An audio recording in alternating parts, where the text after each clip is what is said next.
দিনের বেলা যে কোনো হালকা অনুষ্ঠানের জন্য কিরকম ভাবে মেকআপ করবে বুঝে উঠতে পারছো না? হ্যাঁ, সেটা যেন হয় একদম হালকা থেকে হালকাতম। কেন কি অনেকেই ফাউন্ডেশন ছাড়া মেকআপ করতে ভালোবাসে, আবার অনেকে ভাবো মাত্র একবার বা দুবার আমরা ফাউন্ডেশন ইউজ করি তো সেটা এক্সপায়ার হয়ে যায়, সেই ভয়েই অনেকে আবার ফাউন্ডেশন কিনতেই চাও না। তাই আজকে সব সমস্যার সমাধান নিয়ে চলে এলাম আমি, পায়েল। যারা আজকে আমার ভিডিও নতুন দেখছো তারা অবশ্যই চ্যানেলটাকে সাবস্ক্রাইব করে রাখো, আর যারা এখনো পর্যন্ত সাইডে দেওয়া বেল আইকনটা টেপোনি অবশ্যই টিপে রাখো।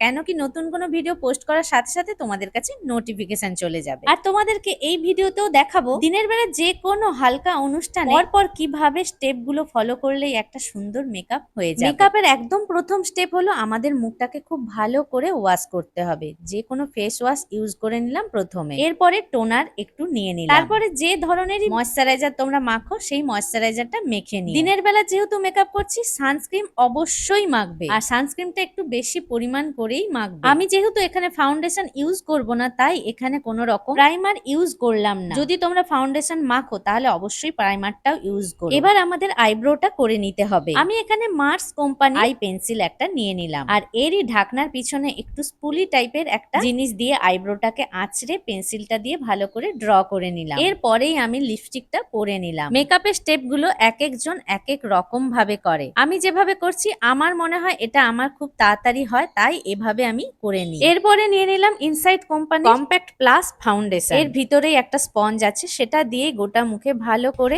ড্যাব ড্যাব করে নিলাম। তোমাদের যদি মেকআপ না বসে তাহলে স্পঞ্জটা হালকা জল দিয়ে ভিজিয়ে নিও, আর না হলে মুখে যে কোনো টোনার একটু স্প্রে করে নিও। এরপরেই মাস্কারাটা খুব ভালো করে দুই চোখে দিয়ে দিলাম। এবার সুইস বিউটির একটা আইশ্যাডো প্যালেটে ব্রাউন কালার নিয়ে নাকের দুই পাশে এরকম ঘষে ঘষে দিলাম যাতে নাকটা একটু টিকলো লাগে। যখন আমার কোথাও যাওয়ার জন্য ভীষণ তাড়া থাকে তখন কোনো রকম আমি ব্রাশও ইউজ করি না, হাত দিয়েই এভাবে ঝটপট করে মেকআপ গুলো করে নিই। এবার দুই পাশের গালটা একটু চাপা দেখানোর জন্য কানের ঠিক উপরের দিক করে একইভাবে হালকা ব্রাউন কালার নিয়ে আঙুলের সাহায্যে ঘষে ঘষে নিলাম। এবার জ লাইন আর থুতনির নিচের দিকটাতেও একইভাবে আঙুল দিয়ে ঘষে ঘষে নিলাম। অনেকেই আছো ব্লাশ লাগাতে পছন্দ করো না, তাহলে তারা কি করবে সেটা বলছি, কিন্তু আমি এখানে ব্লাশটা গালের উপরে লাগিয়ে নিলাম। যদি তোমাদের ব্লাশ লাগাতে না ইচ্ছে করে তাহলে যে ব্রাউন কালারটা নিয়ে আমরা কন্ট্রোল করেছিলাম সেইটাই আবার গালের উপরেও একইভাবে লাগিয়ে দেব। একই আইশ্যাডো প্যালেটে ব্ল্যাক যে আইশ্যাডোটা আছে সেটা চোখের ওয়াটার লাইনে আউটারের দিক থেকে ইনারের দিকে আনবো। আমি এখানে আইশ্যাডো দিয়েই কাজলটা পরলাম, তোমাদের যদি ইচ্ছা হয় তোমরা কাজল দিয়েও এভাবে পরে নিতে পারো। আর আমি এটা একটা পেন্সিলের পেছন দিয়েই পরছি।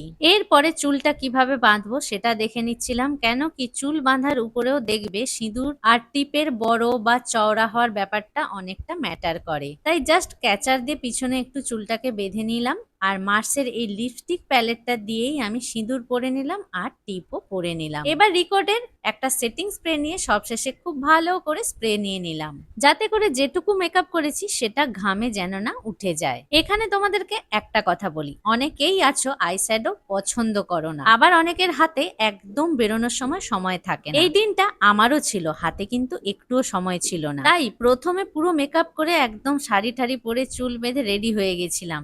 দেখলাম সবকিছু করে নেওয়ার পর হাতে একটু সময় আছে, এই সময়টুকু কাজে লাগাই, এই আইশ্যাডো হালকা ভাবে করে নিই। এই আই ব্রাশ গুলো কিন্তু কোনো রকম আমি আইশ্যাডো নিইনি, আগে আইশ্যাডো করেছিলাম ব্রাশে হালকা লেগেছিল সেইটা দিয়েই চোখের রিজ লাইন আর উপরের লাইনটায় একটু করে স্মাজ করে দিলাম। আমরা যদি শুধু এই পদ্ধতিটাই করে নিই তাহলেই মনে হবে হালকা আইশ্যাডো যেন পরেছি, মানে জাস্ট চোখটা একটু ইনহ্যান্স করা। বন্ধুরা তোমরা অনেকেই জানো আমি একজন মেকআপ আর্টিস্ট, তাই মেকআপ কিরকম ভাবে করতে হয় পুরো ব্যাপারটাই আমি জানি, কিন্তু তবুও আমি এতটাই হালকা মেকআপ করে গেলাম আমার অনুষ্ঠান। কেন জানো তো?